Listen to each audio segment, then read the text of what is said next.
Shalom sahabat Kalimatulu dimanapun berada. Apa kabar sahabat Kalimatulu semua? Saya berharap sahabat semua ada dalam keadaan sehat dan selalu di dalam pertolongan Tuhan kita Yesus Kristus. Terus dukung perkembangan channel ini dengan cara like, komen, dan subscribe.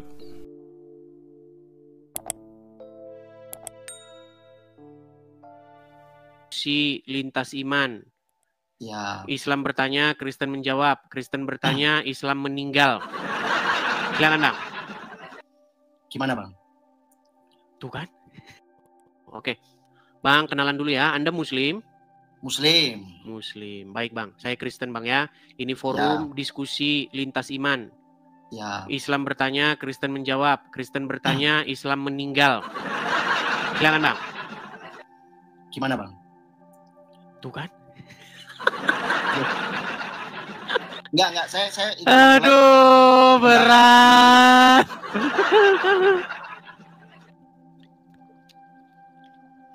Bang, Anda naik ke sini nih mau ngapain, Bang? Enggak, sebenarnya saya tadi lihat mau ada pansos yang begitu biar dapat followers atau bagaimana? Enggak ada kepentingan untuk pansos dan lain sebagainya. Ya, terus ada. apa tujuan Anda naik ke sini tuh apa? Tadi sempat masuk di live. Yang live pertama tadi. Yang tadi sama abang yang pakai salon pas tadi lu. Oh, ya. Ya tadi agak sedikit menggelitik soal Tuhannya orang Islam itu dua, Muhammad sama Allah. Tadi kan bilang gitu ya kurang lebih ya. Iya, yang mengakui itu adalah para pendebat-pendebat Islam senior. Maksudnya gimana? Yang mengakui Tuhannya orang Islam itu ada dua, itu pendebat-pendebat Islam yang senior, yang sudah kawakan.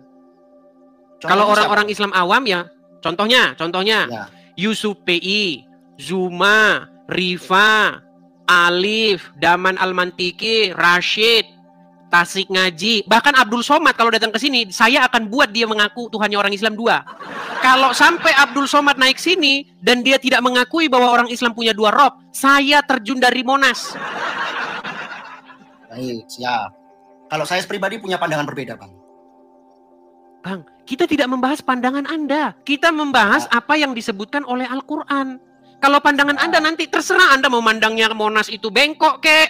Anda mau itu pandangan Anda. Kita tidak membahas pandangan Anda. Kita membahas pandangan Al-Quran. Pandangan hadis, pandangan Muhammad. Oke, siap. Oke. Ada nggak di dalam Al-Quran seorang nabi yang punya dua rob? Nabi yang punya dua rob? Iya. Dua Tuhan? Iya. Gitu ya? Iya. Hemat pengetahuan saya ya. Sejauh pengetahuan saya nih, nggak ada. Ada. Nabi Yusuf. Itu tertulis di dalam surat Yusuf ayat 23. Jelas-jelas di situ Nabi Yusuf punya dua rob. Yang mana rob? Bisa ditunjukkan ayatnya? Tafsirannya? Baik. Anda punya Al-Quran di situ? Ada, tapi tafsirannya nggak ada. Hanya teks Arab aja. Bahasa artinya ada? Nggak ada kalau artinya. Nah, pantesan Anda masih sih. Baik. Saya bukakan dari sini kalau begitu. Ya. Baik, silakan dibalik kameranya, saya pengen lihat. Baik, sebentar. Kita buka Quran surat Yusuf ayat 23 ya. Ini lagi ya.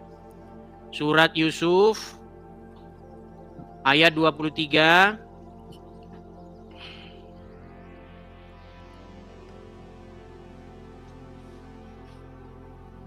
Yang mana? Ya, sabar Bang. Tenang. Kalaupun benar, ya artinya mungkin pemahaman saya, pengetahuan saya. Mungkin yang kurang kan begitu. Baik. Coba. Ini Quran surat Yusuf ayat yang ke-23. Kelihatan? Ya. Baik. Kita membahas ucapan Yusuf dengan kata-kata innahu rabbi. Yang mana innahu rabbi? Tunjukkan dulu. Nih. Itu surat Yusuf ayat 23, Bang. Aduh, ya, coba saya juga lihat juga ya. Oh ya, silakan. Biar sama-sama gitu maksudku. Baik, silakan. Surat Yusuf ayat 23. Ayat 23. Oke. Yusuf berkata, innahu rabbi, sesungguhnya Robku. Jangan lama-lama, Bang. Orang ngantri di bawah. Ya. Ada? Ada kata-kata innahu rabbi? Ada. Oke, nah kata Rabbi ini Bang. Rabbi ini ditujukan kepada siapa? Ya kepada Allah, karena Yusuf beriman pada Allah. Bukan kepada Allah. Perhatikan, kita baca nih. Yusuf berkata, aku berlindung kepada Allah. Sungguh Rabbku, innahu Rabbi, sungguh Tuanku, diterjemahkan, telah memperlakukan aku dengan baik. Mereka menyebut kata Rabb, Bang, lihat sini Bang. Iya, saya juga lihat tafsirannya soalnya Bang. Artinya, maknanya. Bang, sebelum Anda lihat punya Anda tadi kan suruh saya membuka ini. Giliran saya buka, Anda tidak mau lihat. Inilah makanya saya itu gini loh, saya itu suruh mereka buka sendiri. Nggak mau, saya bukain, mereka nggak mau lihat. Oke, siap. Yo. Perhatikan. Mereka menyebut kata Rabb untuk Tuan dan orang besar di kalangan mereka. Dengan kata lain, maksudnya adalah sesungguhnya suamimu adalah Rabbku, Tuanku. Dia telah memperlakukan diriku dengan baik dan seterusnya dan seterusnya. Jadi kata innahu Rabbi, sesungguhnya Rabbku. Rabb di sini ditujukan kepada suaminya Zulaika, seorang manusia. Pertanyaan saya, siapakah Rabbnya Nabi Yusuf? Ya, Rabbi itu maknanya bukan ditujukan kepada Allah, tapi Nah, iya, baik. Pertanyaan saya, siapakah Rabbnya Nabi Yusuf? Bang, pertanyaan bahasa Indonesia, Bang. Baik, pertanyaan saya sederhana. Siapakah Rabbnya Nabi Yusuf? Ya, dalam istilah dalam bahasa Arab, Rabb itu maksudnya Tuhan. Tuhan bukan berarti Tuhan. Allah Rabb enggak? Loh ya, enggak bisa. Itu gini, sebentar, Nah, Bang. mulai mumet dah. Bukan mumet. Bang, saya mau tanya dulu, Bang. Sebentar, Bang. Pelan-pelan ya, Mas Alam ya. Mas Alam, gini. Rabbnya Nabi Yusuf ini siapa? Rabbi dalam teks bahasa Arab beserta tafsirnya itu yang dimaksud adalah Tuhan, bukan Tuhan. Bang, sebentar dulu. Saya mau tanya, Rabbnya Nabi Yusuf siapa di sini? Di situ Tuhan. Iya, siapa? Tuhannya Nabi Yusuf Allah Subhanahu wa taala. Rabbnya siapa di sini? Rabbnya siapa? Dalam ayat itu yang disebutkan adalah Tuhan, majikan. Iya, siapa Rabbnya dia? Yaitu Suaminya Zulaika, betul? Yang bernama Al-Aziz, betul? Ya, sebentar. Betul? Mana ada kalimat berat ini teman-teman. Udah, makanya saya sudah bilang tadi Bang. Gini, saya Bang, kan tadi sudah kutip pendebat-pendebat senior Islam yang sudah loh, kawakan. Anda ini kok masih ngeyel? Bang, kalau jam terbang Anda masih baru, belajar dulu lah. Ya, saya masih belajar. Saya dalam tahap belajar. Oke, Anda sudah mengakui bahwa Rabb, tenang Bang, tenang, tarik napas. Itu seakan-akan Tuhan. Tarik napas, hembuskan. Siap. Tarik napas, hembuskan. Ya, saya tidak ingin Oke, baik. Saya sendiri nggak paham tentang baik. Baik, begini Bang. Kata Rabb di situ ditujukan kepada suaminya Zulaika alias si perempuan itu yang menggoda Yusuf, betul? Betul. Oke, berarti Rabbnya Nabi Yusuf siapa? Dalam ayat itu adalah Tuhan yang tadi majikannya disebutkan. Oke, Rabbnya Nabi Yusuf adalah suaminya Zulaika. Allah Rabbnya juga bukan? Gimana? Apakah Allah Rabbnya Nabi Yusuf juga? Allah juga Tuhan Rabbnya juga. Berarti berapa Rabbnya Nabi Yusuf? Gimana? Pura-pura Buddha. Berapa Rabbnya Nabi Yusuf? Rabbnya Nabi Yusuf 1. Nah. Loh, gini. Saya berat. Kamu ingin memframing. Kok memframing? Iya. Bang, yang mengakui yang mengakui Rabbnya orang Islam itu ada 2. Itu pendebat-pendebat senior kawakan, Bang. Gimana sih Anda ini? Saya tidak mau terjebak dengan narasimu, Edi. Narasi saya. Juga tidak paham tentang teks Arab. Oke, Anda izinkan nggak saya memutarkan pengakuan seorang pendebat Islam kawakan? Terserah, itu hak Anda. Baik. Media-media berikan saya waktu 30 detik. Berikan saya waktu 30 detik. Perhatikan. Ya. Perhatikan ya.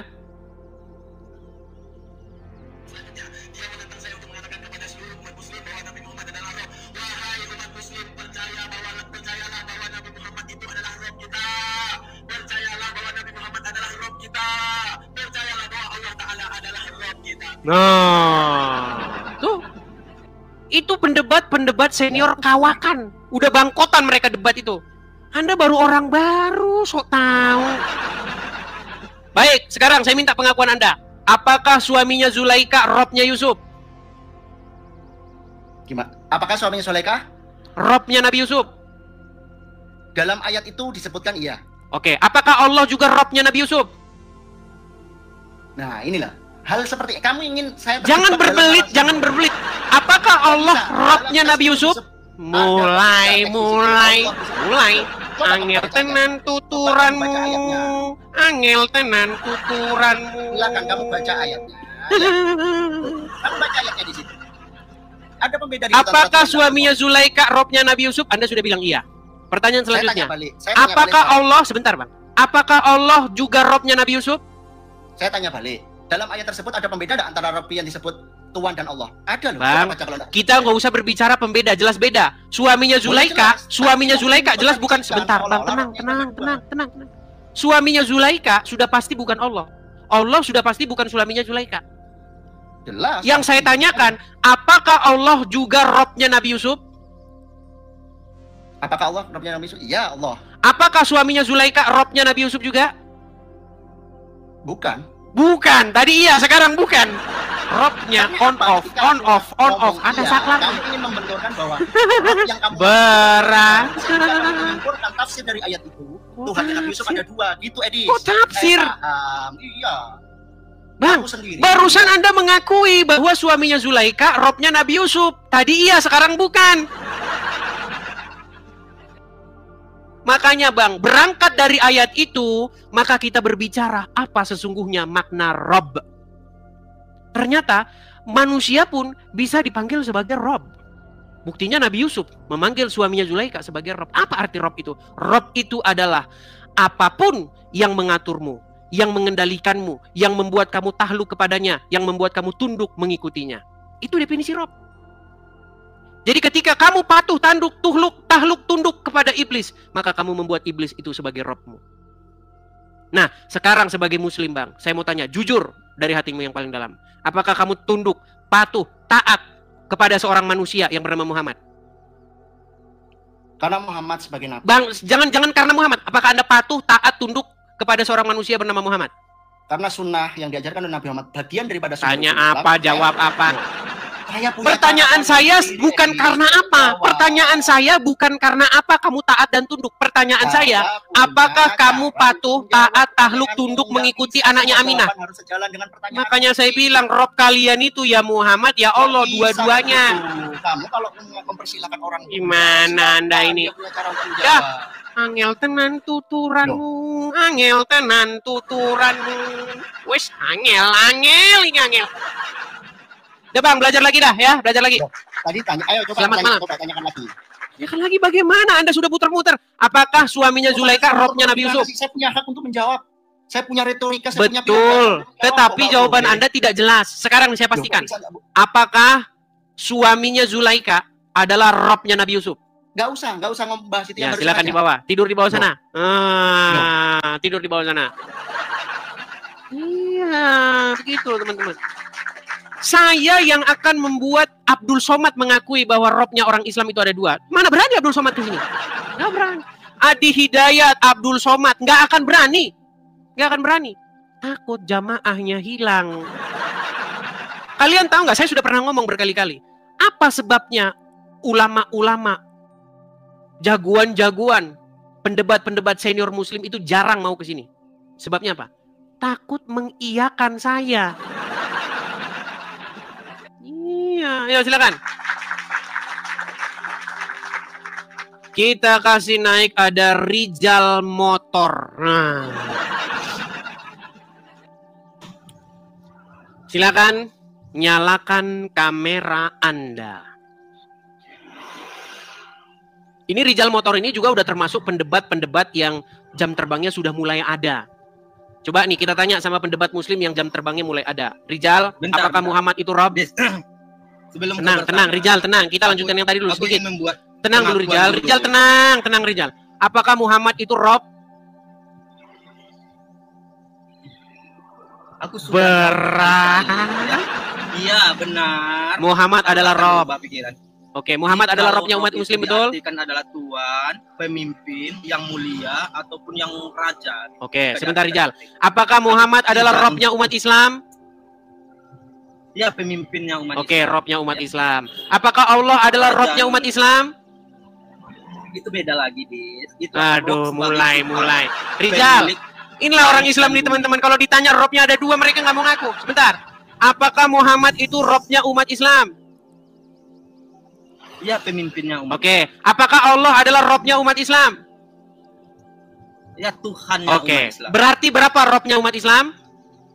Jikalau dibilang rob, pemimpin, banyak sekali umat Islam punya pemimpin. Pertanyaan saya, berapa robnya umat Islam? Pemimpin, Abu Bakar. Berapa robnya umat Islam? Banyak sekali. Banyak, udah aku jawab. Banyak, robnya banyak. Terima kasih atas pengakuan Anda. Robnya umat Islam banyak. Ntar dulu. Jangan, Bentar, kita kasih naik nih, Santi Malapurba. Ini anunya ini pacarnya Rijal. Ini pasien-pasien lama ini mereka ini. Ya, Santi Malapurba, silakan nyalakan kamera Anda. Namboru Purba. Kalau ini bukan purba, teman-teman. Ini sebenarnya kependekan dari pura-pura baik nih. Nah, ini Namboru pura-pura baik. Coba Namboru Purba. Coba, betul tidak Muhammad itu robnya umat Islam? Ya, betul.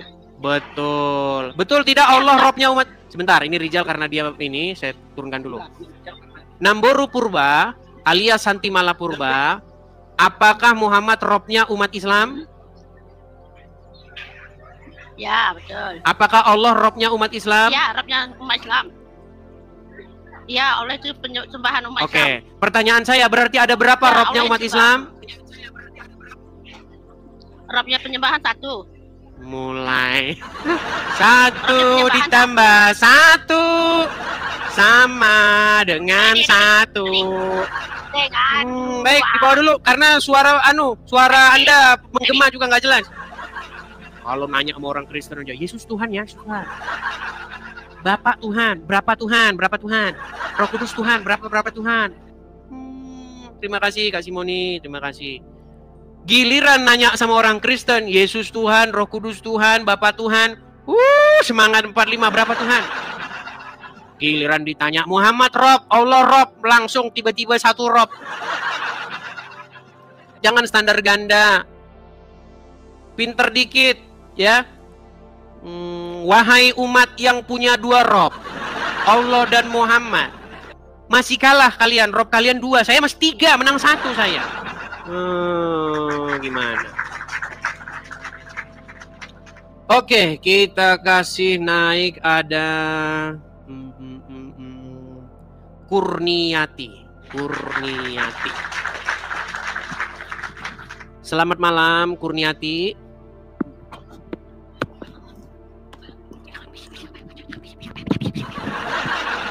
Kurniati, selamat malam. Bicaralah Nona. Ya, malam. Jangan. Oh, oke. Kurniati, saya mau tanya dulu nih, profil Anda berhijab, seorang muslimah, tapi kok tidak berhijab, berarti belum hijrah ini. Kameranya coba tenang dulu Kurniati, jangan kesana kian kemari. Supaya cantiknya tidak kesana kemari. Nah, supaya orang bisa konsentrasi nih. Nah, gitu ya.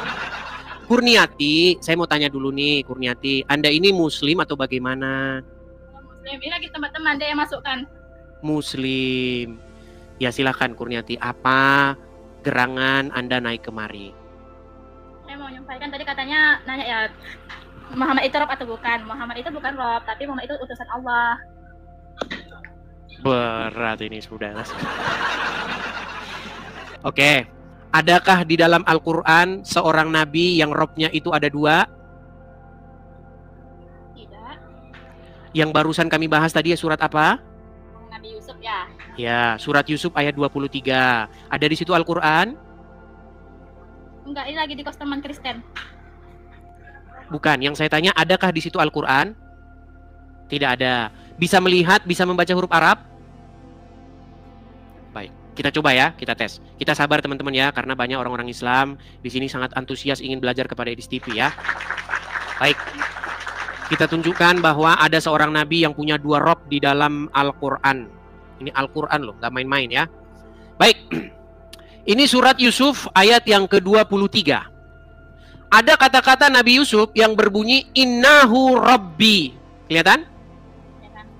Bacanya apa ini? Ini huruf apa? Innahu Rabbi. Itu huruf. Ya, Innahu Rabbi. Apa arti Innahu Rabbi? Innahu Rabbi itu Tuhan. Arti innahu rabbi? Tidak tahu. Sudah saya bilang. Muslim itu paling jago baca huruf Arab, tapi nggak akan ngerti apa itu artinya. Baik, kita bacakan. Ya, Yusuf berkata, aku berlindung kepada Allah. Sesungguhnya, sungguh, Tuanku telah memperlakukan aku dengan baik. Mereka menyebut kata Rabb. Perhatikan, lihat tulisannya nih. Mereka menyebut kata Rabb untuk Tuan dan orang besar di kalangan mereka. Dengan kata lain, maksudnya adalah sesungguhnya suamimu adalah Robku atau Tuanku. Jadi kata innahu Robbi, sesungguhnya Robku, itu ditujukan kepada seorang manusia. Ya, innahu rabbi itu bukan berarti Tuanku itu Tuhanku, itu salah sebenarnya. Kan dia sini berkata dan itu artinya ya Bang, saya baca ya. Dan godanya, ya Yusuf tinggal di rumahnya. Yusuf itu kan tinggal di rumah seorang suami istri. Terus istri itu menggoda Yusuf. Baru Yusuf bilang, mana nih? Innahu rabbi. Kepada Allah, dia berlindung kepada Allah.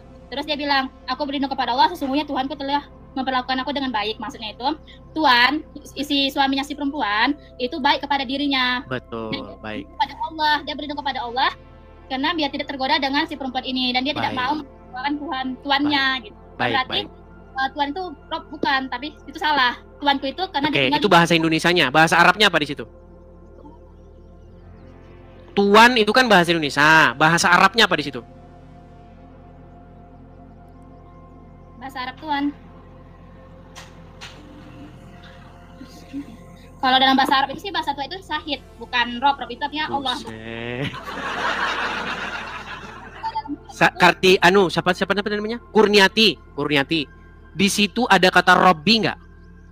Ada. Oke, kata Robbi itu ditujukan kepada siapa itu? Kepada Tuhan, bukan Tuan. Karena Robbi, dia berlindung kepada Allah, bukan Tuhan. Baik. Belajar dulu ya. Kurniati, belajar dulu, baru nanti naik lagi ke sini, oke? Sebenarnya itu betul sih yang saya bilang, tapi abangnya aja yang salah memahami tentang Al-Quran. Oke, saya balik lagi ke sini ya. Sebentar. Anda tahu Ibnu Katsir siapa? Tahu Ibnu Katsir? Tahu gara-gara kau ini. Siapa? Kurniati, coba kalau ngomong sama saya, jangan ngelihat ke sana, nanti kita nggak nyambung. Coba lihat ke sini. Ya, Oke. Tahu Ibnu Katsir siapa? Tahu, seorang ulama. Menurutmu, kamu lebih ngerti Quran daripada Ibnu Katsir nggak? Lebih ngerti Quran sih.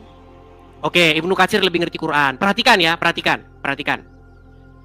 Dikatakan di sini bahwa Yusuf berkata, aku berlindung kepada Allah, sungguh Tuanku.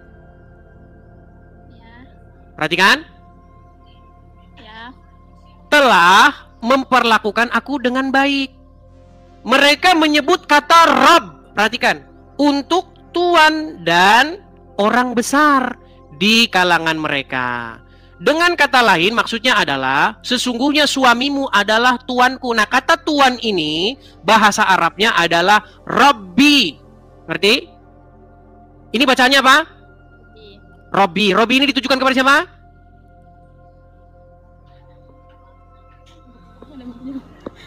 Kepada Tuhanku. Di mana di sini? Coba ini bacanya apa? Sesungguhnya Tuanku. Oke, tuanku di sini bahasa Arabnya apa? Robbi. Nah, jadi Yusuf menyebut suaminya Zulaikha ini sebagai Robnya, betul? Enggak. Berat.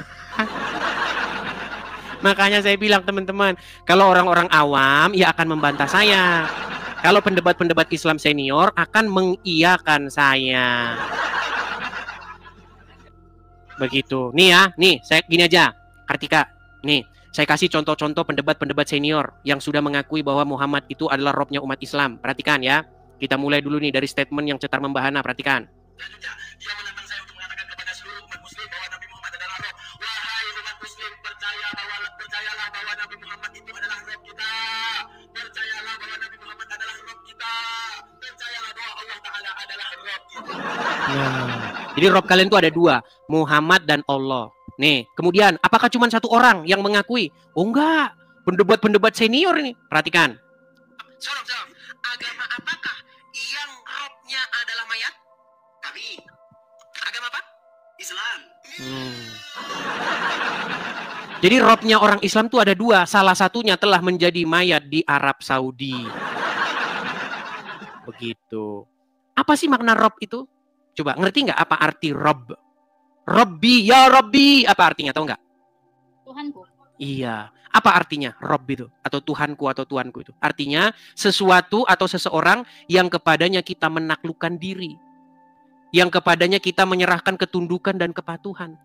Jika kamu menyerahkan ketundukan dan kepatuhan kepada iblis, maka iblis itu menjadi robmu.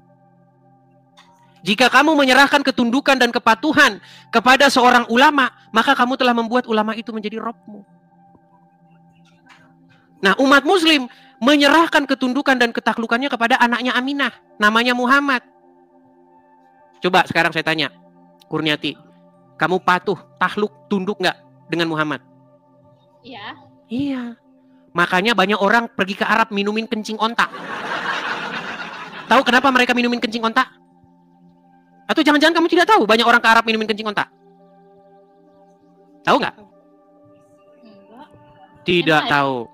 Tidak tahu ada banyak orang ke Arab minumin kencing onta? Emang ada ya minuman kencing onta? Tidak tahu. Baik, sebentar, sabar. Gua paling demen kalau ngajarin orang-orang Islam yang tidak tahu apa-apa. Pantas masih Islam. Baik. Baik. Begini ya, Kurniati ya, saya tunjukkan. Kenapa orang pergi ke Arab meminum kencing onta? Karena mereka telah menyerahkan ketundukan, ketahlukan kepada Muhammad. Sehingga ngikut-ngikutin Muhammad. Perhatikan. Perhatikan. Saya balik lagi kamera saya ya. Waduh, cantik-cantik Islam. Aduh. Perhatikan. Lihat, Kurniati, lihat ke layar. Lihat ke layar. Nih ya, liatin. Nih, ini adalah seorang muslim, lihat dari pakaiannya. Tahu nggak yang di botol ini apa? Tahu ini apa? Ini kencing, kencing onta. Dan mereka meminumi kencing onta ini. Karena apa mereka minum kencing onta? Karena Muhammad telah menjadi raja di hatinya. Karena dia telah menyerahkan kepatuhan, ketundukan kepada Muhammad. Coba dia menyerahkan kepatuhan, ketundukan kepada Yesus. Nggak mungkin dia minum-minum kencing onta kan. Lihat nih. Kurniati, jangan hilangkan momen-momen ini, lihat nih. Nah, oh, glok. Wah. Satu. Apakah cuma satu? Perhatikan. Apakah cuma satu? Kurniati, lihatin. Bukan satu dua orang nih. Ini beda orang nih. Minum kencing onta. Glok. Alhamdulillah.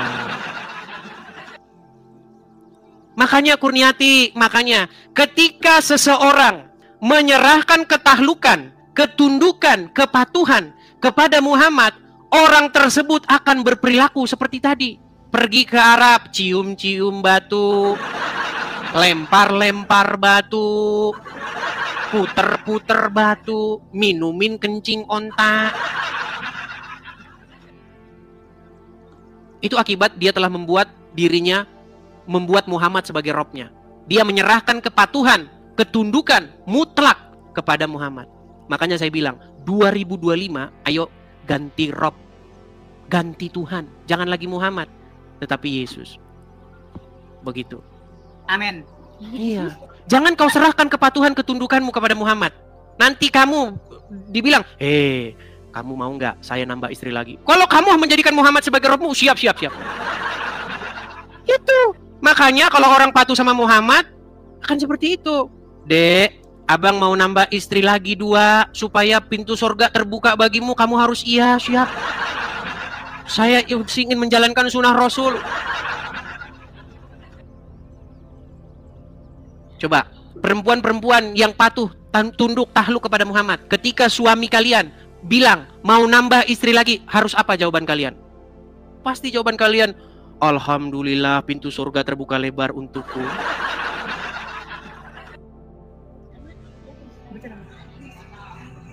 Begitu, Kurniati ya.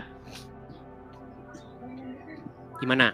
Ya mungkin nggak hari inilah, karena harus belajar dulu ya kan, belajar. Di hati manusia itu ada tahta, ya kan? Nah, yang memerintah siapa di hati itu? Yang menguasai hati itu harusnya siapa? Jangan lagi Allah dan Muhammad.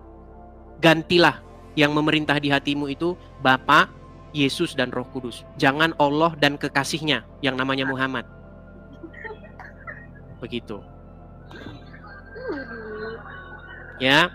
Makanya mulai sekarang doanya jangan lagi di hati ini ada Allah dan Muhammad, tetapi di hati ini ada Yesus, Bapa dan Roh Kudus. Seperti itu. Bapa, Anak dan Roh Kudus. Ya, besok ganti lagunya. Jangan Muhammadku, Muhammadku, dengarlah seruanku. Jangan begitu nyanyinya, ganti. Harus diganti. Di hati inilah rumahmu. Di hati inilah baitmu, dimanapun ku kan berada, senantiasa kau pun ada. Siapa yang harus ada di hati ini? Haruslah Roh Kudus, haruslah Bapa, Anak dan Roh Kudus. Seperti itu. Oke, Kurniati? Makasih Bang Blas. Makasih, sama-sama. Baik. Selamat malam. Sampai jumpa kembali. Profesor Kiai Haji Quraisy Shihab, seorang cendekiawan muslim, terkemuka menekankan pentingnya memilih ustadz yang tidak memaki-maki dalam dakwahnya. Quraisy Shihab mengingatkan bahwa dakwah adalah ajakan kepada kebaikan yang harus disampaikan dengan cara yang baik pula.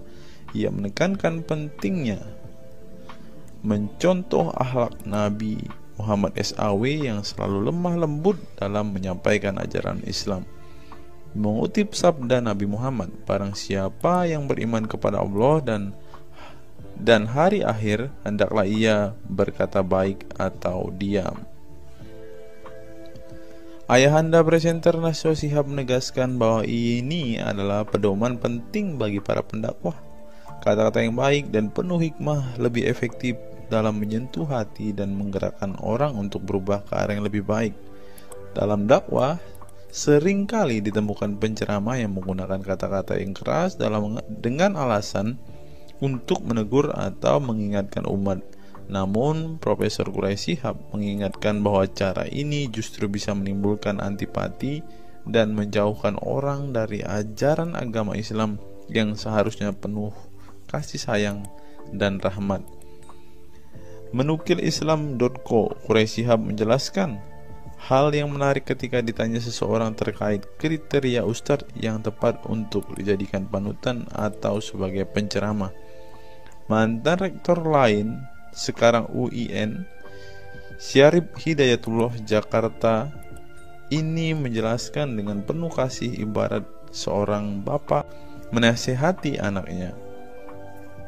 Pilihlah ustadz yang menganut paham moderat. Anda tidak akan mendengar makian tutur mantan Menteri Agama ke-16 masa Presiden Soeharto ini.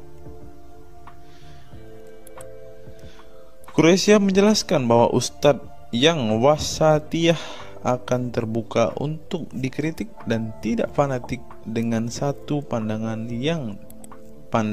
dan menilai pandangan yang orang lain salah. Quraisy menjelaskan bahwa ustadz wasatiyah akan terbuka untuk dikritik dan tidak fanatik dengan satu pandangan dan menilai pandangan orang lain salah. Ustadz yang wasatiyah memahami bahwa jalan menuju agama itu besar dan memiliki jalan-jalan kecil untuk menuju jalan besar itu. Karena dalam rincian ajaran agama yang Tuhan tanyakan adalah hasilnya, misalnya 5 tambah 5 10, tapi bisa juga 7 tambah 3 lanjutnya. Salah satu ciri ustadz yang wasatiyah menurutnya adalah berpengetahuan luas. Ustadz yang berpengetahuan luas akan mampu menilai dan menghargai suatu pendapat, sedangkan ustadz yang sempit pengetahuannya akan mudah menyalahkan. Semakin luas pengetahuan seseorang, semakin besar toleransinya. Semakin sempit, semakin bodoh tandasnya. Nah, teman-teman muslim, silahkan kalian mau milih ustadz yang modelnya seperti ini. Karena ustadz yang berilmu itu seperti yang dikatakan oleh Bapak Quraisy Shihab ini, bahwa mereka pasti adalah orang yang sangat toleransi. Tetapi jika ustadzmu kamu dapati tidak bisa bertoleransi atau orang yang intoleran, maka mereka bisa dikatakan ustadz yang BODOH, kata Quraisy Shihab. Nah, pertanyaannya adalah, apakah Zuma termasuk standar ustadz yang baik atau ustadz yang toleran? Mari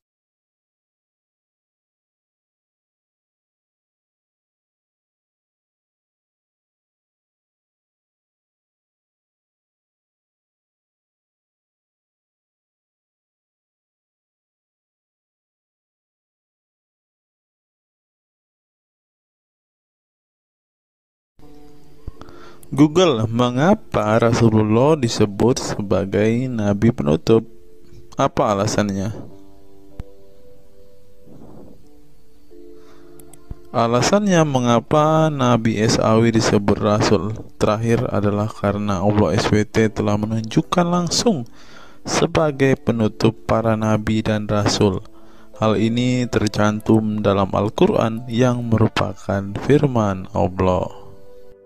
Di sini dituliskan, mengapa Muhammad atau Nabi SAW disebut Nabi terakhir? Mari kita baca ya.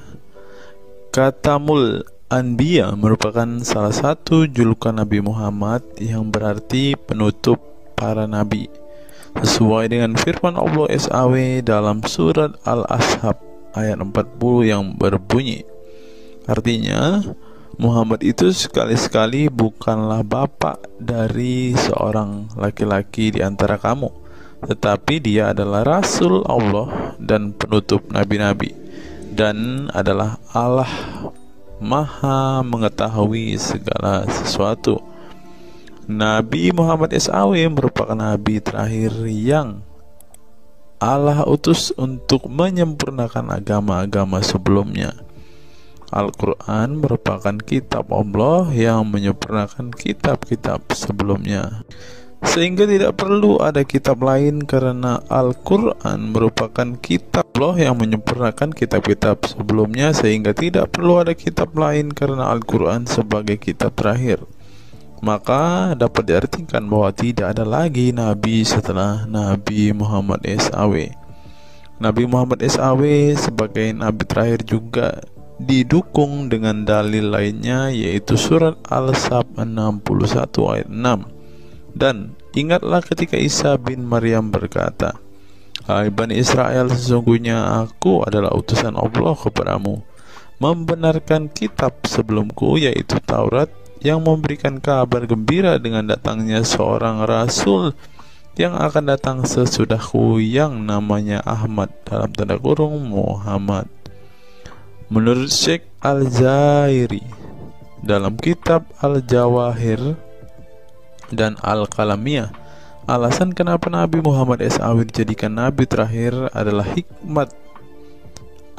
hikmah terputusnya para nabi itu untuk menyeru umat manusia agar beribadah kepada Allah, menunjukkan mereka ke jalan yang lurus dalam urusan kehidupan duniawi dan ukrawi, memberitahu kepada mereka tentang hal-hal yang tidak dapat dicapai oleh penglihatan mereka, dan memberitahu keadaan yang pemikiran mereka belum sampai, dan menetapkan dalil yang meyakinkan serta menghilangkan syubhat keserupaan yang tidak benar.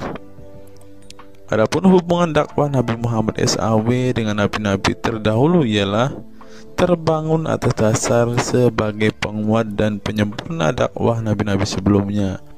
Oleh karena itu, semua para nabi selalu dibangun atas dasar dua pondasi utama, yaitu akidah, syariat, dan akhlak. Dari segi kaidah, dari segi akidah, semua ajaran yang dibawa oleh para nabi, mulai dari Nabi Adam alaihissalam sampai Muhammad SAW, adalah sama. Tidak ada beda antara nabi satu dengan nabi yang lainnya. Semuanya mengajarkan keimanan terhadap keesaan Allah SWT, yaitu dengan membersihkan dari segala sifat yang tidak layak baginya, dan mengimani adanya hari kiamat serta adanya surga dan neraka. Maka dari itu, semua para nabi menyerukan kepada kaumnya masing-masing antara dasar iman kepada Allah, dan semua para nabi setelahnya saling membenarkan ajaran yang telah dibawa oleh para nabi sebelumnya. Adapun dari segi syariat, yang mengatur tatanan kehidupan masyarakat dan individu terhadap perbedaan dalam metode dan kuantitasnya antara satu nabi dengan yang lain. Hal itu disebabkan karena syariat tersebut dalam ranah pelaksanaan bukan sebuah pengabaran seperti akidah. Perkembangan zaman dan perbedaan bangsa yang satu dengan bangsa yang lainnya turut mempengaruhi syariat mereka satu sama lain. Diutusnya satu nabi itu adalah khusus untuk umatnya pada waktu itu, bukan umum untuk semua manusia. Sebuah hukum syariat terbatas dalam ruang lingkup yang sempit sesuai dengan umatnya pada waktu itu secara khusus. Nah, dari bagian pertama ini kita mengetahui teman-teman mengapa Rasulullah ini dikatakan sebagai nabi penutup, karena Rasulullah juga mengajarkan kepada keesaan Allah, teman-teman. Nah, seperti yang terus di sini. Semuanya mengajarkan keimanan terhadap keesaan Allah SWT, yaitu dengan membersihkan dari sifat segala yang tidak layak baginya dan mengimani adanya hari kiamat dan adanya surga dan neraka. Salah satu alasan mengapa Rasulullah disebut sebagai nabi penutup adalah ini, teman-teman. Mari kita lihat fakta berikutnya. Menurut kumparan, teman-teman, alasan mengapa Rasulullah SAW disebut nabi terakhir, teman-teman. Mari kita simak ya. Saya berharap teman-teman tidak bosan mendengar setiap fakta-fakta yang kita bukakan ini, karena dengan melihat fakta-fakta ini setidaknya kita belajar, teman-teman, dan dapat memaklumi mengapa sih saudara-saudara muslim kita itu sangat-sangat menjunjung tinggi Rasulullah, teman-teman. Mari kita simak. Nabi Muhammad SAW adalah nabi yang ke-25 dalam Al-Quran. Sebagai umat Islam, kita diwajibkan mempercayai bahwa tidak ada rasul lain setelah kematian Nabi Muhammad SAW. Sebenarnya, mengapa Nabi SAW disebut rasul terakhir? Bukan tanpa alasan Allah SWT memilih Nabi Muhammad SAW sebagai rasul terakhir, sehingga kita dilarang untuk mempercayai bahwa adanya rasul setelah Nabi Muhammad SAW meninggal dunia, bahkan sampai memiliki cara pandang berbeda dengan beliau.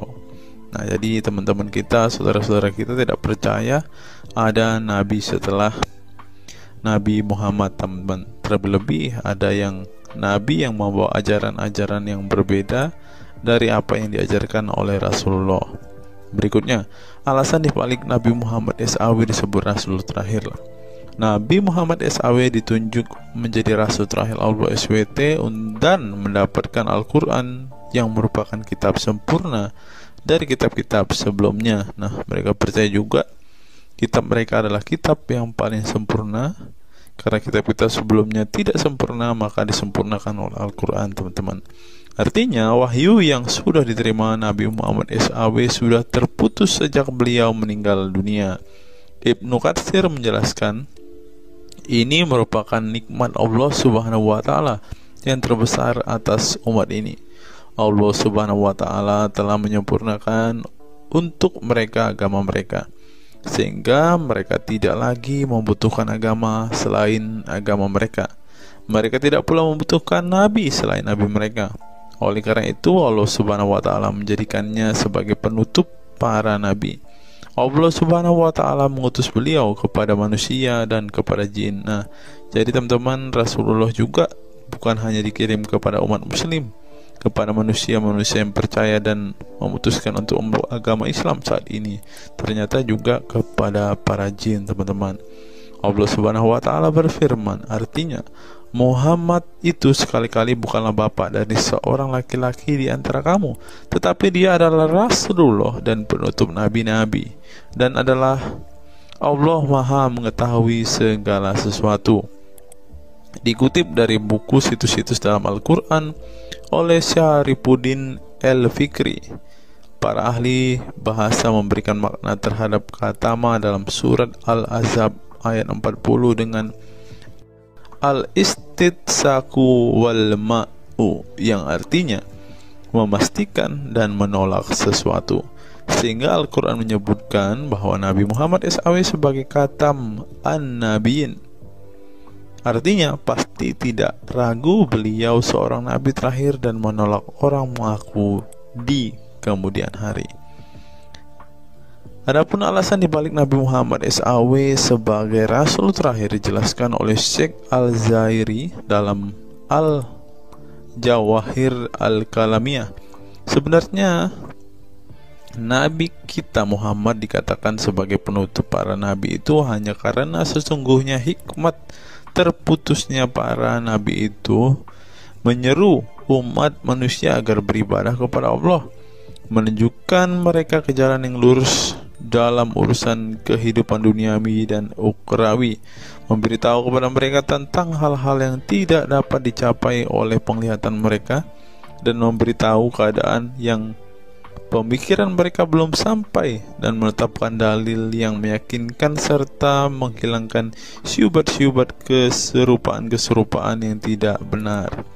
Karena itu umat manusia tidak memerlukan lagi kepada nabi sesudah Nabi Muhammad, sebab syariatnya telah mencapai batas kesempurnaan.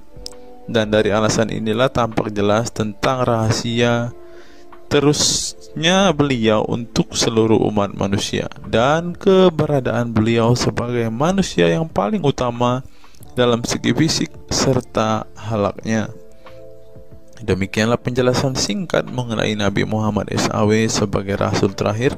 Semoga dengan mengetahuinya dapat menambah meneladani beliau sebagai sosok yang sempurna. Yang perlu diingat, jangan menghujat ya teman-teman. Mengutip sindonews.com, inilah ke-10 keistimewaan Rasulullah. Yang pertama, air liur Rasulullah menjadi obat. Dari Sahl bin Sa'ad berkata, saat Rasulullah dan para sahabat akan berperang di Khaibar, Rasulullah bersabda bahwa ia akan memberikan bendera kepada seorang pria yang cinta dan dicintai oleh Allah dan Rasulnya, dan Allah akan memberikan kemenangan. Rasulullah mencari Sayyidina Ali, akan tetapi para sahabat mengatakan bahwa Ali sedang mengalami sakit mata. Rasulullah memerintah para sahabat untuk mendatangkan Ali kepada beliau. Kemudian Rasulullah meludahi kedua matanya dan mendoakannya. Seketika itu sakit matanya sembuh seakan-akan tidak ada bekas sakit sebelumnya. Kemudian sahabat Khalid bin Ali mengaku pernah digigit kalajengking di kakinya. Lalu Nabi meludahi kakinya dan mengusapnya. Seketika hilang sakit dan berhenti darahnya keluar. Khalid bin Ali mengatakan, aku digigit oleh kalajengking ketika aku di dekat Nabi Muhammad, lalu beliau meludahi kakiku dan mengusapnya. Yang kedua, rambut beliau membawa berkah. Sahabat Khalid bin Walid radhiyallahu anhu tak pernah kalah di medan perang. Di setiap perang, Khalid selalu meraih kemenangan dan membuat nyali musuh ketakutan. Ternyata penyebabnya tak lepas dari keberkahan rambut Nabi Muhammad yang selalu dia bawa ketika perang. Rambut beliau juga dijadikan sebagai obat bagi orang sakit. Yang ketiga, keringat Nabi Muhammad menjadi minyak wangi. Anas bin Malik menceritakan keberkahan keringat Nabi Muhammad sebagai minyak wangi. Beliau mengatakan, Nabi masuk ke rumah kami dan beliau qailullah, tidur siang di tempat kami. Ketika tidur itu Nabi berkeringat, kemudian ibuku datang membawa botol dan keringat Nabi Muhammad ditampung ke dalam botol itu. Kemudian ketika Nabi bangun dari tidurnya, beliau bertanya kepada ibuku, wahai Ummu Sulaim, apa yang sedang engkau perbuat? Ummu Sulaim mengatakan, ini keringatmu wahai Rasulullah, aku jadikan minyak wangi dan ini adalah minyak wangi yang paling wangi. Yang keempat, tidak memiliki bayangan. Asyadid Muhammad bin Alawi Al-Maliki dalam kitabnya Mafahim Yazid Antus Hahaha menyebut di antara kekhususan Nabi Muhammad adalah tidak memiliki bayangan.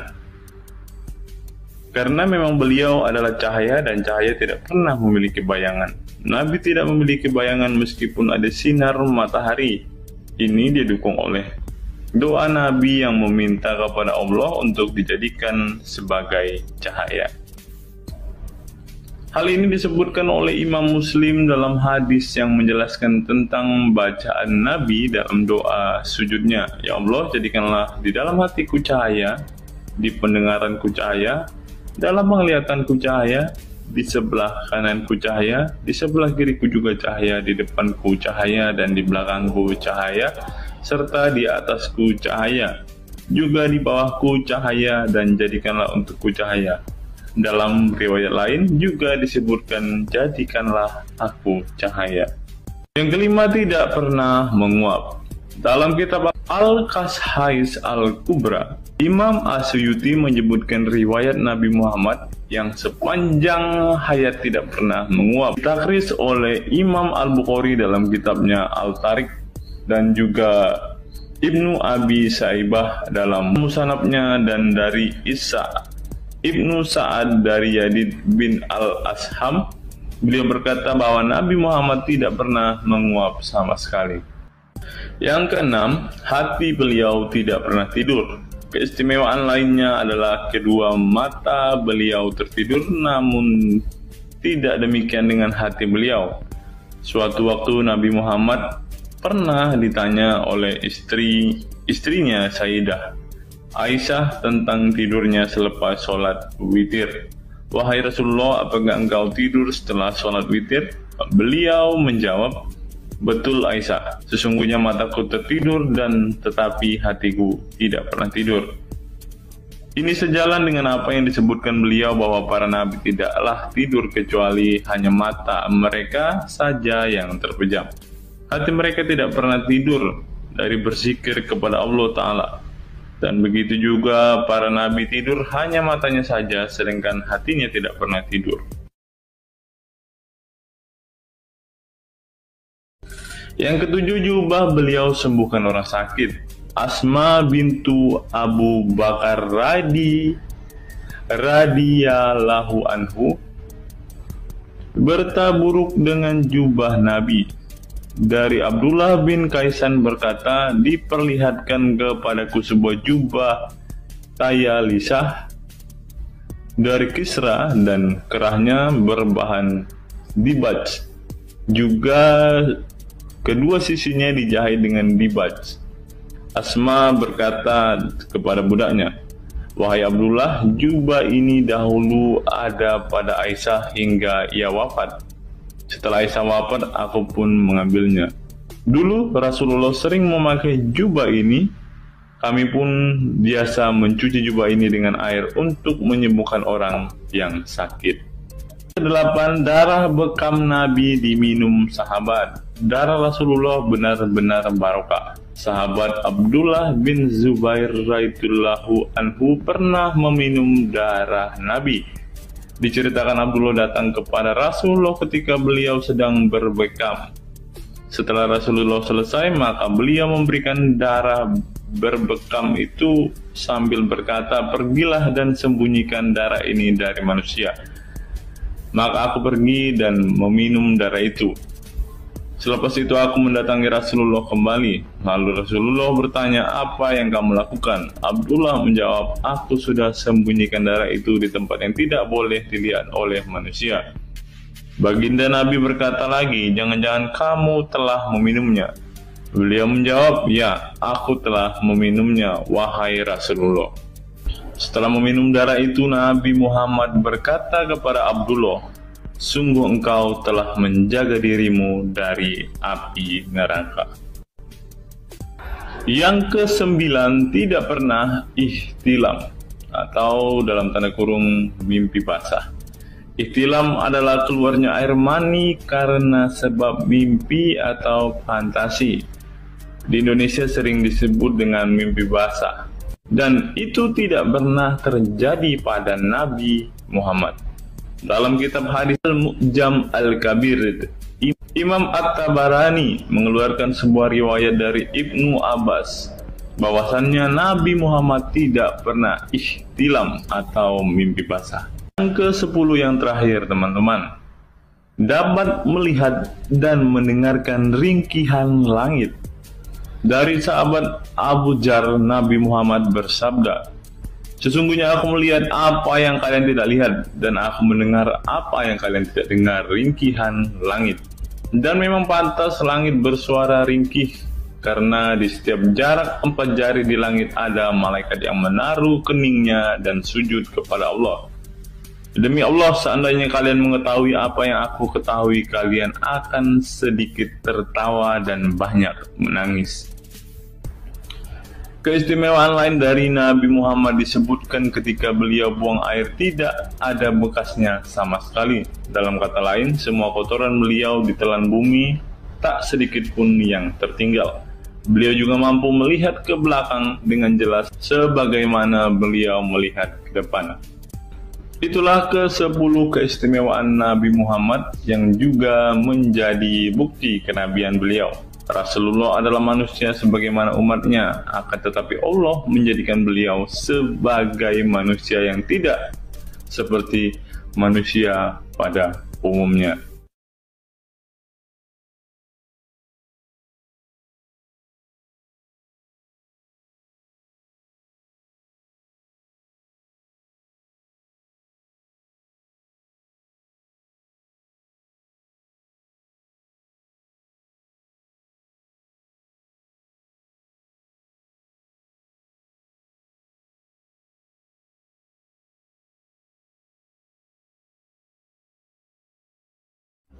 Hari ini kita akan menyimak sebuah kisah yang saya kutip dari sebuah artikel yang akan menggemparkan kita semua. Karena kisah ini berisi sebuah cerita tentang para sahabat Nabi Muhammad yang katanya masuk surga. Bagaimana mungkin para sahabat ini bisa masuk surga? Sedangkan junjungan mereka sendiri pun tidak mempunyai kepastian surga. Seperti yang diungkap Bapak Quraisy Shihab berikut ini. Tidak benar, saya ulangi, tidak benar bahwa Nabi Muhammad sudah dapat jaminan surga. Mendengar apa yang dikatakan Bapak Quraisy Shihab tadi, jelaslah bahwa Rasulullah pun tidak pasti masuk surga. Bagaimana mungkin para sahabat masuk surga jika sang junjungan sendiri tidak punya kepastian surga? Memang sedikit aneh sih teman-teman. Nabi tidak pasti masuk surga, tapi para sahabat masuk surga. Mungkinkah para sahabat lebih baik dari sang Nabi? Untuk itu, mari kita simak kisah para sahabat Nabi berikut ini dan temukan alasan mengapa mereka bisa masuk surga. Kisah sahabat Nabi Muhammad SAW yang dijamin masuk surga oleh Allah SWT. Semua manusia pasti menginginkan masuk surga Allah SWT, namun tidak semua jiwa bisa masuk surga.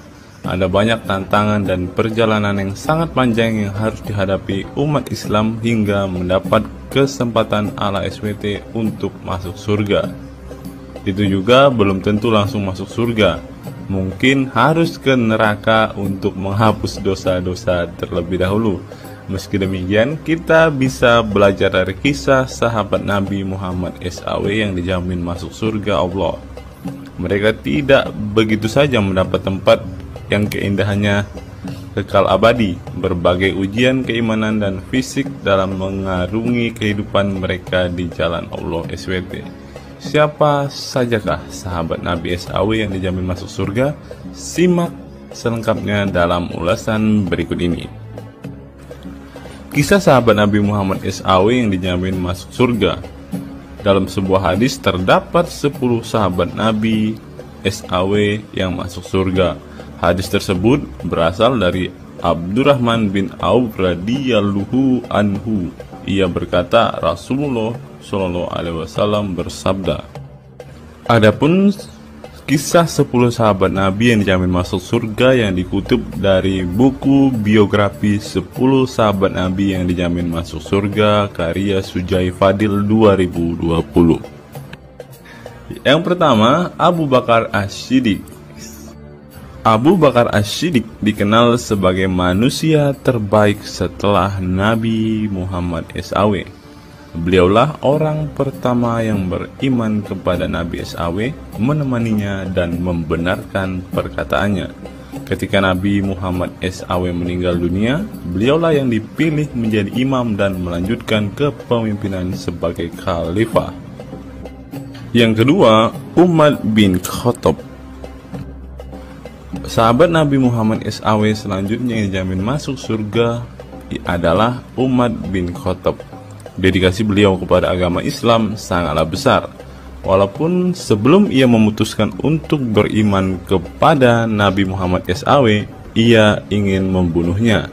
Setelah masuk agama Islam, Umar bin Khattab menjadi orang yang paling berani dan mendapat gelar Al-Furuq yang memiliki arti pembeda antara yang benar dan yang salah. Yang ketiga, Utsman bin Affan.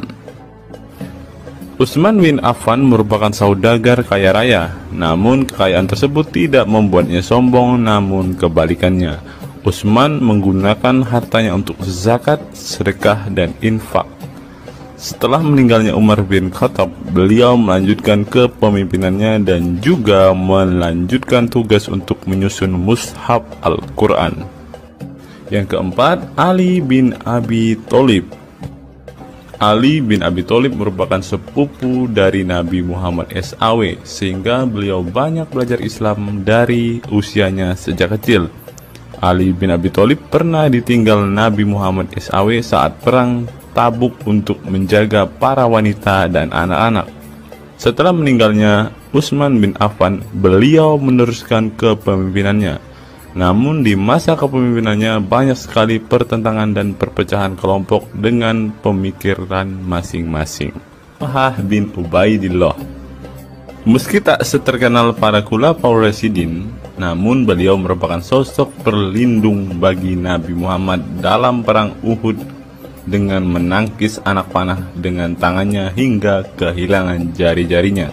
Selain itu, Talib bin Ubaidillah disanjung karena kebaikan hati dan sedekah beliau. Yang keenam, Zubair bin Awam. Zubair bin Awam merupakan orang pertama yang berani mencabut pedangnya di jalan Allah SWT saat ia menduga ada orang musyrik yang sewenang-wenang kepada Nabi Muhammad SWT. Perjuangannya untuk masuk ke Islam tidaklah mudah. Beliau sempat disiksa oleh pamannya sendiri agar tidak mengikut Nabi Muhammad SAW. Yang ketujuh, Abdurrahman bin Auf. Abdurrahman bin Auf merupakan seorang saudagar yang kaya raya. Walaupun seorang yang berlimpah harta, beliau banyak menggunakan hartanya untuk kaum muslimin. Ketika mendengar bahwa dirinya akan masuk surga, Abdurrahman bin Auf khawatir apakah layak masuk surga dan merasa dirinya bukanlah siapa-siapa. Yang kedelapan, Sa'ad bin Abi Waqqas. Sa'ad bin Abi Waqqas merupakan paman Nabi Muhammad SAW dari ibunya. Ketika mendengar Islam di Mekah, Sa'ad langsung menghampiri Nabi Muhammad SAW untuk beriman kepada Allah SWT dan Rasulnya. Sa'ad bin Abi Waqqas merupakan orang pertama yang meletakkan anak panah di jalan Allah SWT. Beliau juga dipilih menjadi komandan perang Qadisiyah dan diangkat menjadi gubernur Kufah di masa kepemimpinan Utsman bin Affan. Yang kesembilan, Sa'id bin Zaid.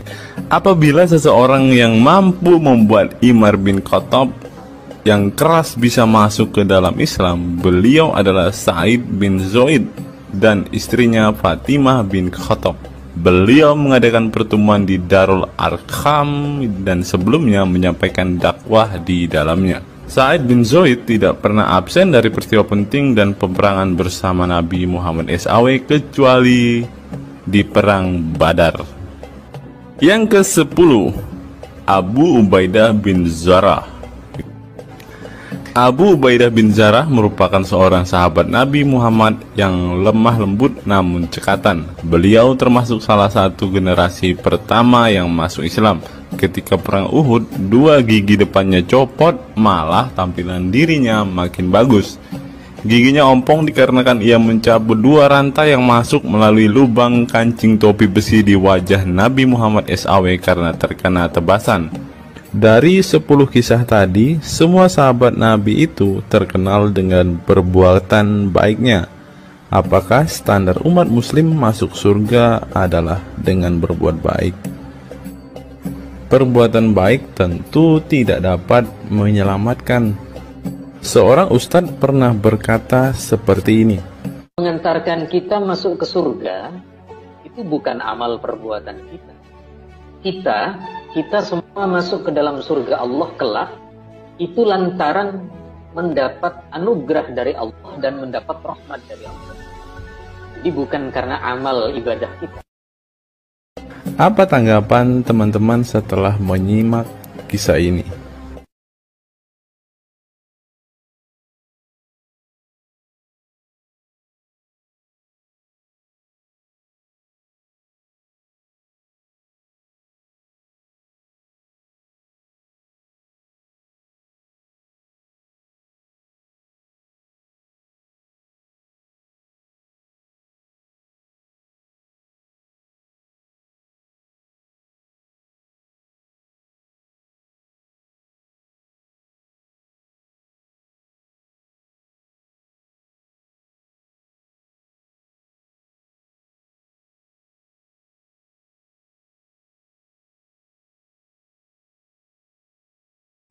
Saya teringat dengan satu perkataan seorang ustadz, teman-teman. Ustadz ini mengatakan bahwa memang benar saudara-saudara muslim kita itu hanya suka membaca Al-Quran, suka berbahasa Arab, tetapi pada kenyataannya mereka ini, teman-teman, ternyata adalah orang-orang yang tidak paham sama sekali dengan apa yang mereka baca, teman-teman.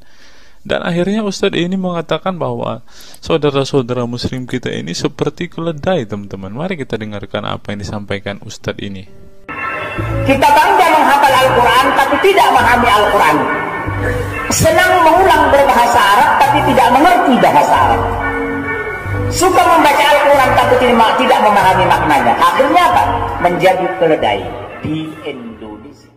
Tidak sampai di situ saja, teman-teman. Menurut NU Online, seperti yang disampaikan oleh Gus Baha, ingin umat Islam banyak baca Al-Quran meski tak paham maknanya.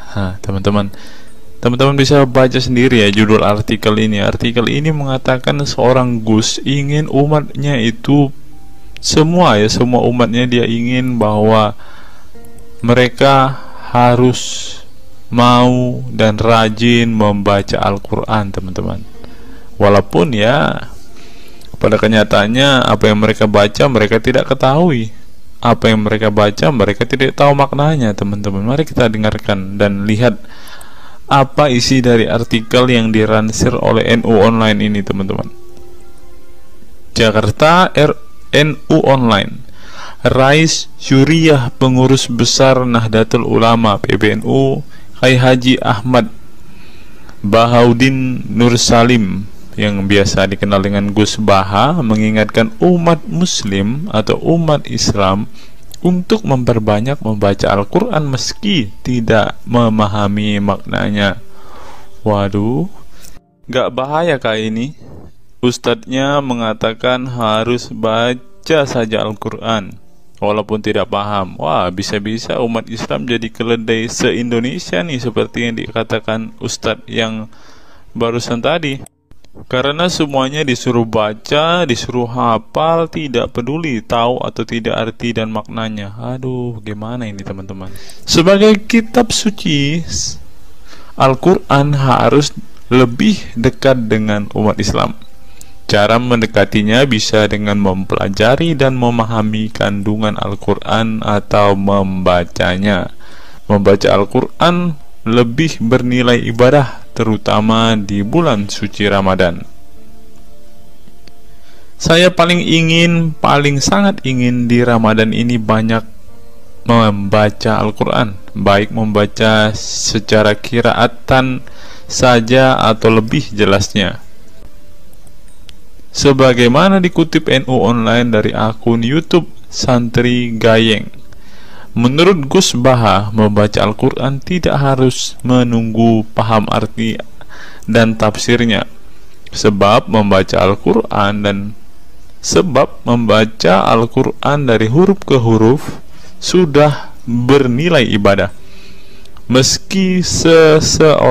Meskipun seorang yang membacanya itu tidak paham arti dan maknanya, terlebih ketika membaca dan kemudian menjadikan isi Al-Quran sebagai bimbingan hidup.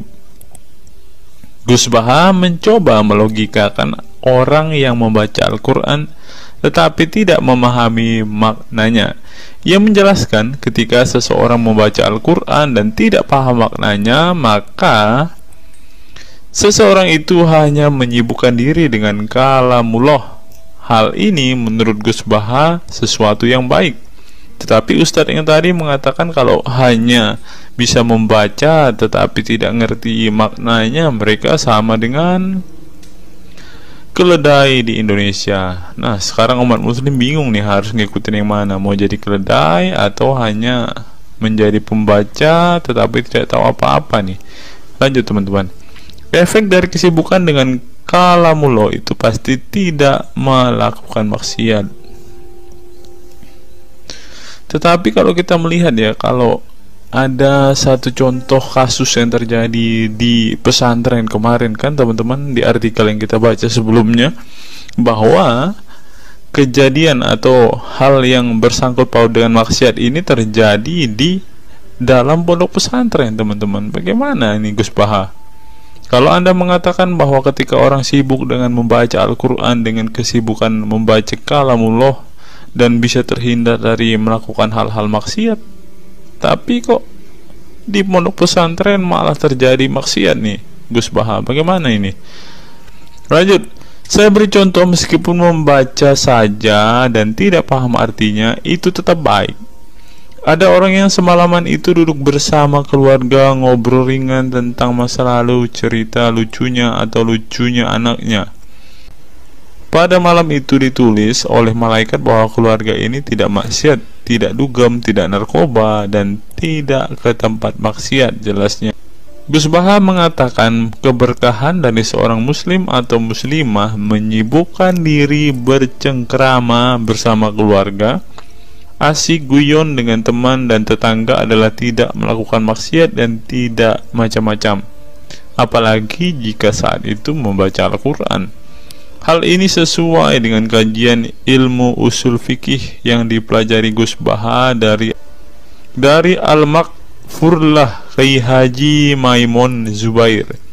Ia menegaskan bahwa di antara kebaikan agama Islam adalah meninggalkan itu adalah pekerjaan yang tidak butuh modal. Gus Baha menjelaskan, apabila seseorang ingin mendapat pahala sholat, maka harus sholat. Kalau ingin mendapat pahala haji, maka harus haji. Namun ada kebaikan yang tidak perlu modal, yaitu meninggalkan kemungkaran. Caranya cukup meninggalkan hal-hal yang dilarang Allah. Cara meninggalkan kemungkaran bisa dengan bercengkrama dengan keluarga, baca Al-Quran, bercanda dengan teman, dan hal positif lainnya. Sehingga kalau ada orang yang tanya, kenapa baca Al-Quran meskipun tidak paham itu dapat pahala? Satu, karena itu kalamullah. Kedua, sebagai kebaikan itu adalah meninggalkan kemaksiatan. Meninggalkan itu bisa dilakukan dengan hal-hal mudah. Ini pentingnya ngaji. Saya ngaji usul fikih dengan Kiai Haji Maimun, abahnya Gus Yasin, katanya. Gus Baha mengaku sejak kecil ia sudah terbiasa membaca dan mempelajari Al-Quran, bahkan hingga saat ini. Kebiasaan Gus Baha mempelajari Al-Quran yang berlangsung puluhan tahun ini membuatnya memiliki kecintaan yang mendalam dengan kitab suci yang diturunkan kepada Nabi Muhammad itu. Ia juga membaca banyak literatur klasik maupun modern untuk memahami Al-Quran. Kemudian melakukan diskusi dengan banyak pakar Al-Quran dari berbagai daerah dan negara tentang berbagai tema. Tetapi syukur-syukur bacanya Al-Quran itu paham. Artinya paham sesuai dengan kapasitas masing-masing.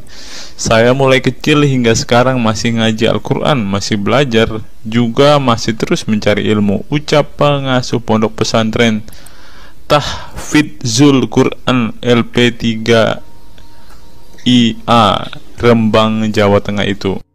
Nah teman-teman, setelah mendengarkan apa yang dikatakan Ustadz Munzir Situmorang dan juga Gus Baha ini, taulah kita sekarang mengapa ketika ada debater Islam yang berdebat dengan saudara-saudara apologet Kristen kita, mereka tidak paham sama sekali dengan Quran mereka, dengan hadis mereka, karena ya seperti ini teman-teman. Membaca Al-Quran, menghafal Al-Quran itu adalah sebuah ibadah bagi kepercayaan mereka teman-teman. Walaupun mereka tidak paham apa yang mereka baca, walaupun mereka tidak mengerti sama sekali apa yang mereka baca teman-teman, yang penting dibaca saja, itu adalah sebuah amal baik. Nah teman-teman, kita belajar bahwa ketika apologet Kristen berdebat dengan para apologet Islam atau dengan para polemikus Muslim, inilah yang terjadi teman-teman. Mereka tidak paham sama sekali ketika mereka ditanya isi hadis dan Qur'annya. Karena pada intinya atau pada kenyataannya, seperti pengakuan dua ustadz ini tadi, bahwa memang benar umat muslim itu hanya senang membaca, hanya suka membaca, hanya suka mengimani, tetapi tidak paham sama sekali dengan apa yang mereka baca dan imani teman-teman. Sebagai contoh teman-teman, kita kalau melihat perdebatan antara Gurunda Zuma dengan apologet Kristen ya, ketika Zuma ditanyakan ayat-ayat Al-Quran atau hadis-hadisnya, Zuma pasti tidak pernah menjelaskan ayat dan hadis itu teman-teman. Alasannya ya kita tahu ya, sekarang ternyata memang Zuma pun ternyata hanya hafal, hanya suka membaca, tetapi tidak paham dan tidak mengerti sama sekali dengan apa yang mereka baca dan hafalkan teman-teman. Ya, jadi kita bisa ambil kesimpulan bahwa orang-orang model seperti ini sama seperti keledai di Indonesia, seperti yang diungkapkan oleh Ustadz Munzir Situmorang tadi teman-teman.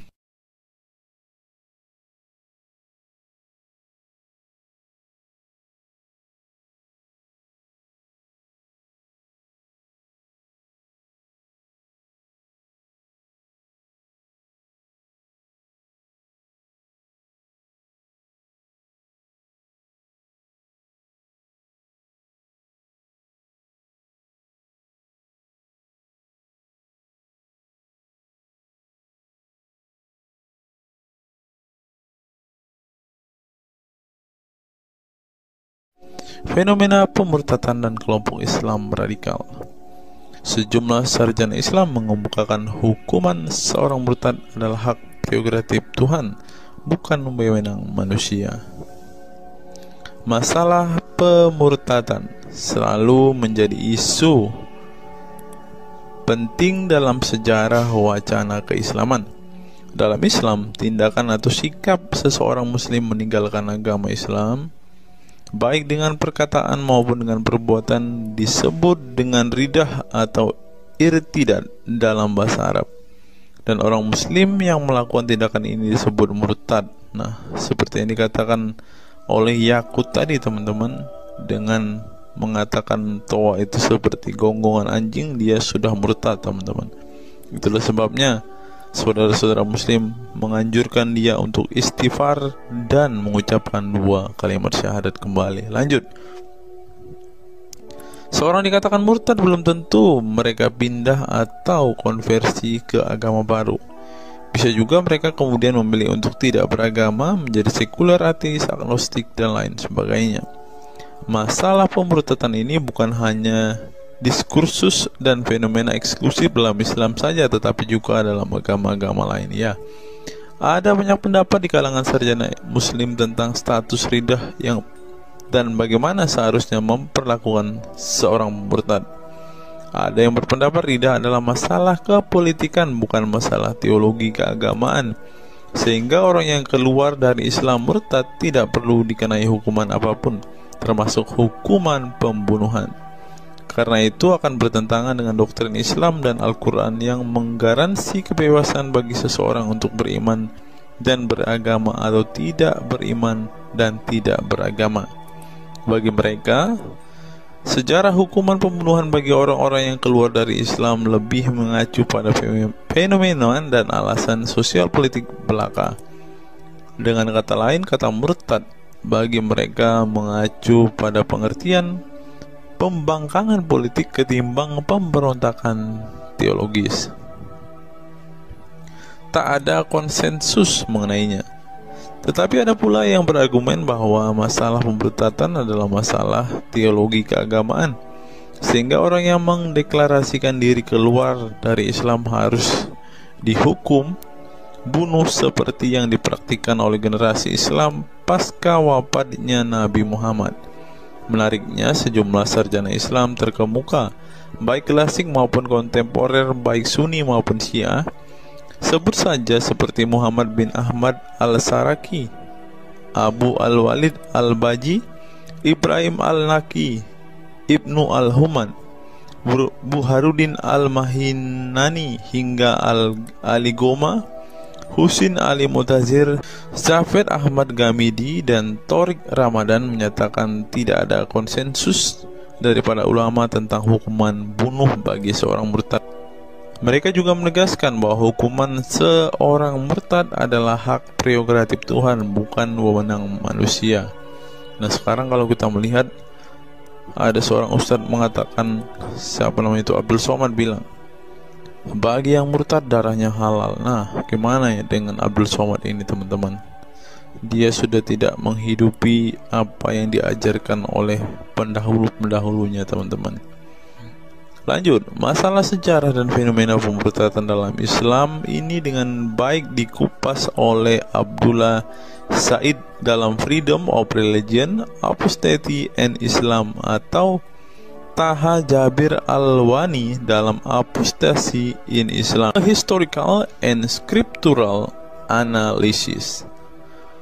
Tulisanku ini tak bermaksud membahas secara lebih dalam dan detail tentang pemurtadan ini, tetapi ingin menyajikan sejumlah fenomena pemurtadan di kalangan masyarakat Islam kontemporer, di mana banyak orang-orang yang memilih keluar dari Islam bukan lantaran menghadapi peliknya masalah teologi keislaman misalnya, melainkan dikarenakan telah muak menyaksikan perilaku Islam itu sendiri, khususnya kalangan muslim ekstremis. Nah, ini juga yang buat saudara-saudara kita muslim murtad, teman-teman. Nggak tahu ya Abdul Somad termasuk orang yang Islam atau muslim yang ekstremis atau enggak ya, karena dia bilang siapa yang murtad darahnya halal. Bisa jadi Somad salah satu Islam ekstremis. Berikutnya, faktor trauma. Bagi kelompok Islam militan konservatif, pemurtadan adalah tindakan haram dan kaum murtad harus dibunuh. Tetapi mereka tidak menyadari bahwa banyak kaum Islam yang memilih menjadi murtad justru karena mereka trauma dengan perilaku brutal kelompok radikal Islam itu sendiri. Lihat misalnya penuturan sejumlah mantan muslim dalam buku Living Islam, Apostate Speak Out, yang diedit oleh Ibnu Warak, nama samaran seorang pensiunan Islam kelahiran Rajkot, India. Dalam buku yang sangat provokatif ini, sejumlah ex-muslim bersuara keras memberi kesaksian tentang kebobrokan perilaku kelompok muslim radikal di negara-negara yang mayoritas berpenduduk muslim seperti Pakistan, Bangladesh, Aljazair, Iran, Afghanistan, dan lain sebagainya. Para penulis buku ini sebelumnya merupakan para sarjana aktivis muslim yang taat saleh sampai akhirnya mereka menyaksikan momen-momen mengerikan dalam hidup mereka hingga akhirnya mereka menyatakan goodbye pada Islam. Lihat teman-teman, mereka ini adalah saksi keekstriman Islam, teman-teman. Kini mereka memilih menjadi Kristen, agnostik, ateis, humanis, sekularis, free thinker, dan lain sebagainya. Setelah mendeklarasikan dari emoh pada Islam, mereka kemudian pada umumnya memilih tinggal di Barat, khususnya Amerika Serikat, Kanada, Eropa Barat, dan Australia. Karena kalau mereka tinggal di Arab ya pasti dipenggal, teman-teman. Sebagai suaka baru mereka dengan pertimbangan satu, masalah ketidakamanan jika mereka tinggal di negara asal mereka, sebab seorang yang pindah agama dihukumi murtad dan mereka itu bisa dibunuh. Nah, benar apa yang saya katakan tadi kan, teman-teman. Yang kedua, lantaran di Barat ada jaminan soal kebebasan beragama. Nah, kalau di negara asal mereka hanya satu agama, teman-teman. Kalau mau meluk agama lainnya, siap-siap dipenggal karena darahnya halal. Inilah ajaran Islam yang asli. Berikutnya, buku yang ditulis oleh kaum murtad ini penting untuk disimak sebagai kritik tajam atas tindakan radikalisme agama yang dilakukan oleh, meminjam istilah Muhammad Said Asmani, kelompok ekstrim yang sering mendebarkan kekerasan dan kebencian dalam menyampaikan pesan-pesan keagamaan, tanpa disadari bahwa perilaku sadis dan barbar mereka telah menyebabkan sebagian umat Islam frustasi dan kehilangan kepercayaan terhadap agama mereka, kemudian memilih hengkang dari Islam. Ini menunjukkan bahwa masalah pemurtadan atau proses konversi tidak semata-mata masalah teologi keagamaan, tetapi juga sosial, politik, dan ekonomi. Itulah yang dialami Ibnu Warok, Ali Sina, Anwar Saik, Faisal Muhammad, Syarek Malik, Samia Libini, Abul Qasem, dan masih banyak lagi. Semula mereka adalah para pemeluk Islam saleh yang kemudian memilih keluar dari agama ini setelah mereka mengalami dan menyaksikan peristiwa tragis dalam sejarah hidup mereka. Simak misalnya penuturan Ali Sina dalam Why I Live Islam, My Passage from Faith to Enlightenment. Ali Sina yang masih keturunan Ayatollah Iran ini menuturkan pengalaman getir hidupnya menyaksikan serangkaian horor di negaranya Iran. Dia mengatakan sejak Ayatollah Khomeini berhasil menggulingkan diktator Shah Reza Pahlavi pada tahun 1979, segera ia mengganti ideologi sekuler negara dengan ideologi Islami yang tunduk sepenuhnya pada otoritas Khomeini.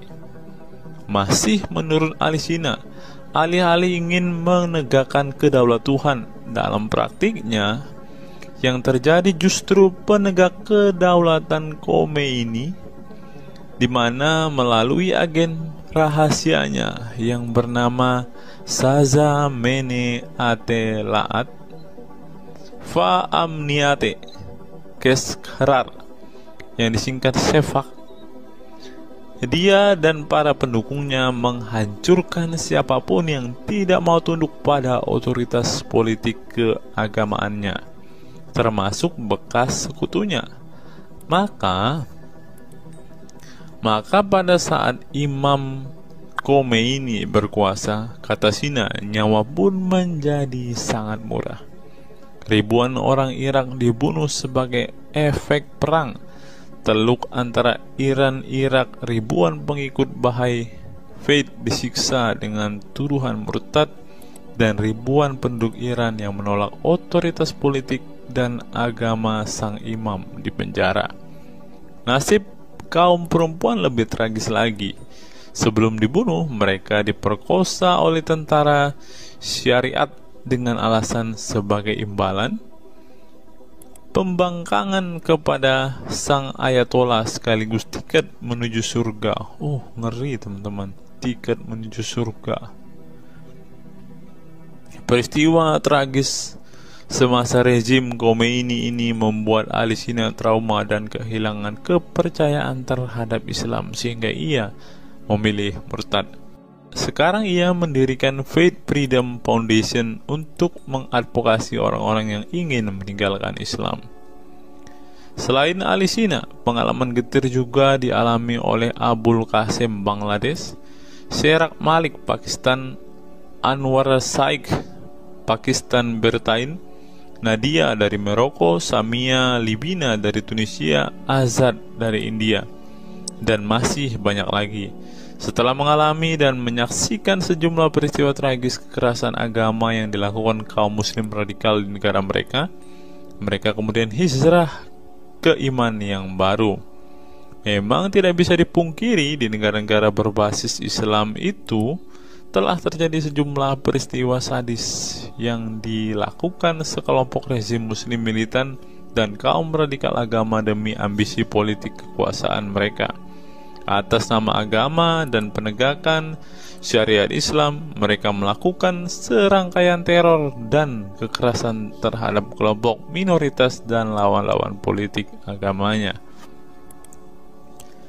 Penulis perempuan Mesir Bat Ye'or telah menunjukkan dengan baik sebagian dari sejarah gelap radikalisme kelompok militan konservatif terhadap kaum minoritas ini dalam buku The Decline of Eastern Christianity Under Islam From Jihad to Dhimmitud.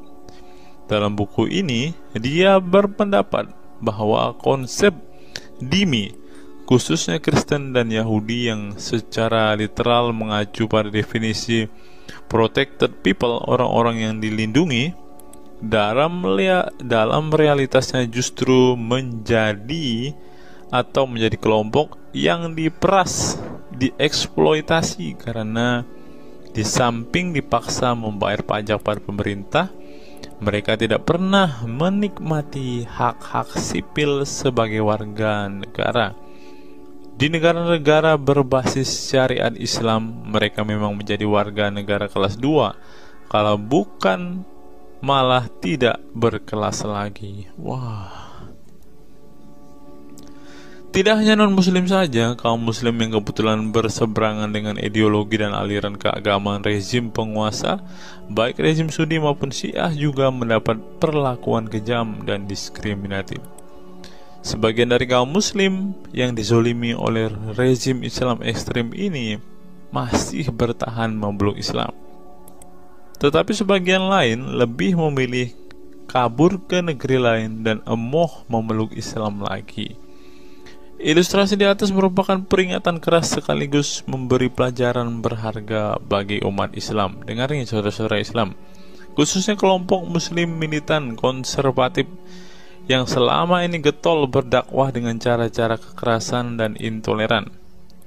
Perilaku brutal dan aksi-aksi kekerasan yang mereka lakukan tidak hanya menyebabkan simpati publik terhadap kaum muslim merosot atau melorotnya tingkat kepercayaan publik terhadap Islam sebagai agama damai, toleran, pluralis, dan rahmatan lil alamin. Tetapi lebih dari itu, tindakan konyol kaum radikal agama ini telah menyebabkan pemurtadan sebagian umat Islam itu sendiri. Kedepan kaum muslim harus menebarkan Islam dengan cara-cara damai, santun, dan toleran, bukan dengan tindakan keras, kasar, dan intoleran yang justru merugikan Islam dan kaum muslim itu sendiri. Jika memang Islam itu agama rahmat bagi alam semesta, maka buktikan itu dengan tindakan nyata. Wallahu alam bishawab. Nah, itulah fakta-fakta yang bisa saya sampaikan pada kesempatan hari ini, teman-teman. Kiranya fakta-fakta ini dapat membuat kita semua sebagai umat Kristen semakin bersemangat berdoa, terlebih memberitakan Injil kepada saudara-saudara muslim kita yang benar-benar rindu, yang benar-benar ingin dan haus mendengarkan kabar baik, teman-teman. Karena Alkitab memang mengatakan ada orang-orang yang hatinya sudah tertutup untuk Injil dan mereka tidak akan pernah mendengarkan kabar baik itu. Bagi saudara-saudara muslimku, Segeralah murtad, karena sesuai dengan apa yang kita bacakan hari ini, banyak sekali fakta-fakta yang di luar nalar yang bisa menjadi alasan kalian untuk meninggalkan agama Islam. Apa pendapat teman-teman setelah menyimak video ini? Silahkan tuliskan komentar waras teman-teman di kolom komentar video ini, agar banyak orang semakin waras dan semakin sadar bahwa hanya Yesuslah satu-satunya Tuhan dan Juru Selamat. Hanya Yesuslah satu-satunya yang menyediakan surga bagi setiap orang yang percaya kepadanya. Salam waras, salam sadar. Sampai bertemu di video-video kita berikutnya. God be with you all.